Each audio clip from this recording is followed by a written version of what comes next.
Welcome back to the channel. This is Roberto Full Curl Precision again. Just kind of going over some things I was talking about the other night with being able to insert some new bullets into GRT, and kind of going over some things based upon the cartridge design that I'm working on. I was able to put some data in here. It's actually, these numbers are working out a lot better than I was thinking it would, and I'm going to turn this around and kind of show you what I'm working on. So I was able to go into here and insert several different bullets. Like this is, right now, I'm going to go into the user database. So I have a burger with the 150 grain burger hybrid target. It's one of the newer bullets with a slightly higher BC than average. Federal, I have the 136 grain terminal ascent. I put that in. Got nozzlers here. The 165 grain Nosler AccuBond long range and the 170 grain Nosler ballistic tip. And then in the Sierras, go right here, 140 grain Sierra TGK and the 175 grain Sierra TGK. So I was able to put in these few more, and it's kind of been nice to be able to do more data comparison. And so let's say I pick this Sierra, the 140 grain. And the reason why is because it's actually a very common bullet for 27 caliber. Like 270 Winchester has it. You can load this into your 270 WSM, a 6.8 Western.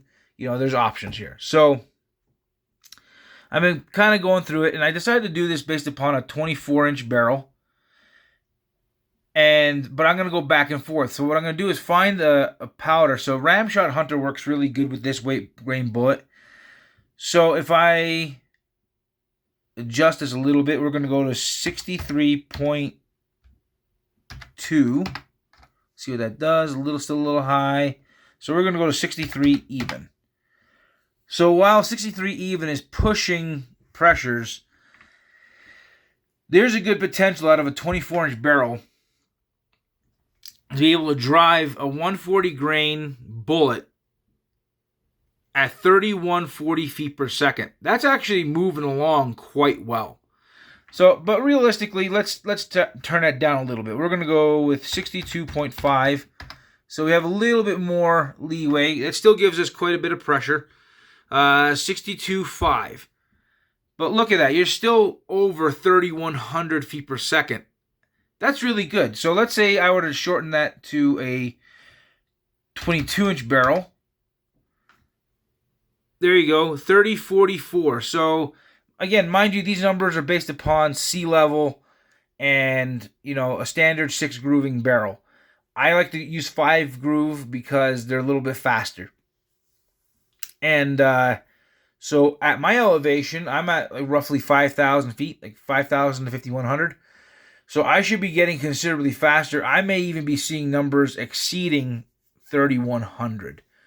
And the barrel I'm building in is indeed a 22-inch barrel. So I'm doing this, the idea is to have a more practical hunting rifle. I'm probably not going to test it on 26. I am going to be rebarreling my Bergara B14 with a 24-inch barrel because it already has a 24-inch barrel.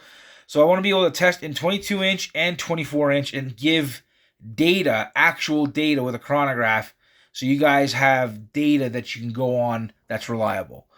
But that's just one bullet. So let's say I were to change this over to something that is a little bit more in the user friend, you know, more larger grain bullet.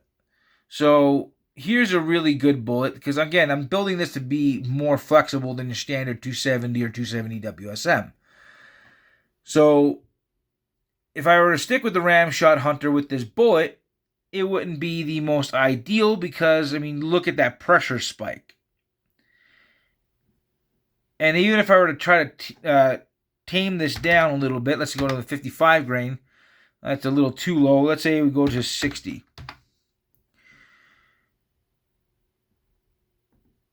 Let's go to 58.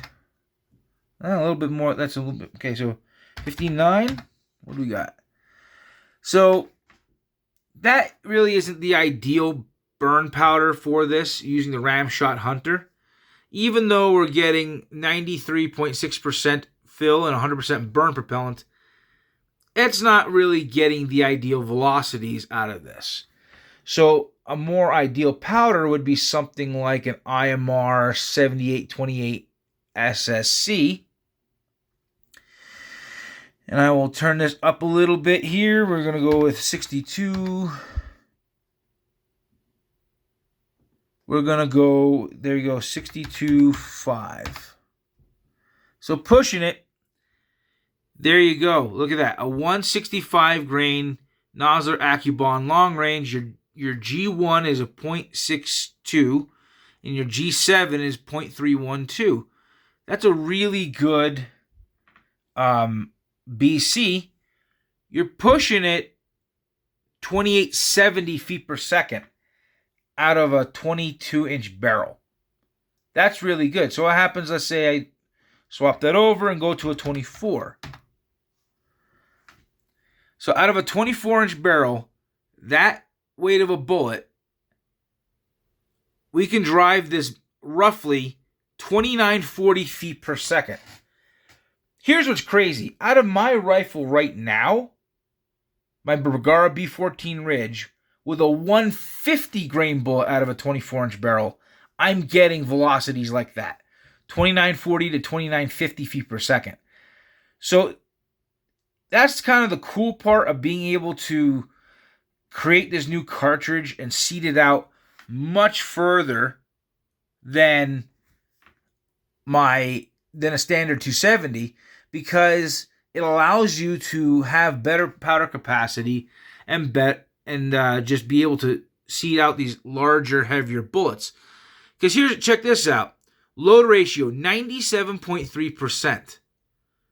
So it's almost 100% full, so it still has room for that bullet. And look at your burn propellant, 99.7%. So it's like right at the cusp of having a complete burn. That's really good. And so if you can get mid 2900 feet per second out of a 24-inch barrel with that kind of a bullet, that's really good. So that's really kind of on par with the 6.8 Western. It's not that far off, and that's the other thing too. I was able to add 6.8 Western into this because it wasn't part of the factory offerings as far as like that. So if I change this over, stick with that 24-inch barrel. Same thing, IMR 7828 SSC. And let me try. This is going to have a little bit larger capacity. So let's go to 64 grains. Nope. 66. That's going to be more like 65.5. So, and we can go with 65.7. See what that does. So pushing it, so here, check this out.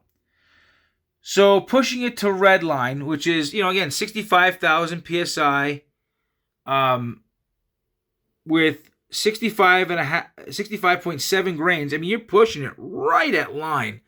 So you're talking 64,000 PSI, which is really not the ideal. You're getting 2996. So you're talking a difference of only 56 feet per second. So if we were to bring it down to something more realistic, like a 65.5, where you're having a closer load rate, that's where you're really not wanting to exceed those kind of pressures.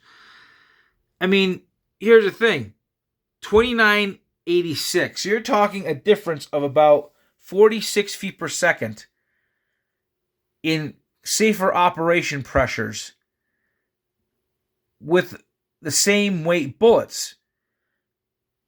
My case is keeping up with that 6.8 Western quite well. And so here's the best part about this, is it really is kind of the benefit to go to something like this, because it's going to be less expensive for those who are loading. And you get to have the benefit of having the extra case in your extra cartridge or two in your magazine. But it's a long action and it's not a short action. Okay, and there's no significant advantages to a short action outside of half an inch of compact space. That's it. You're not shaving off a whole bunch onto your action. You're not shaving off a bunch of weight. You're not shaving off a bunch of added benefit. There's not a significant difference. So there's no reason to be afraid of this.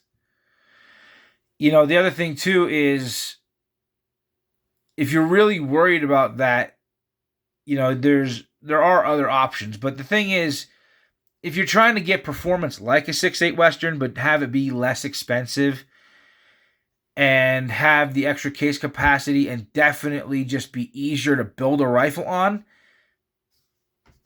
we go back to it. This is definitely it.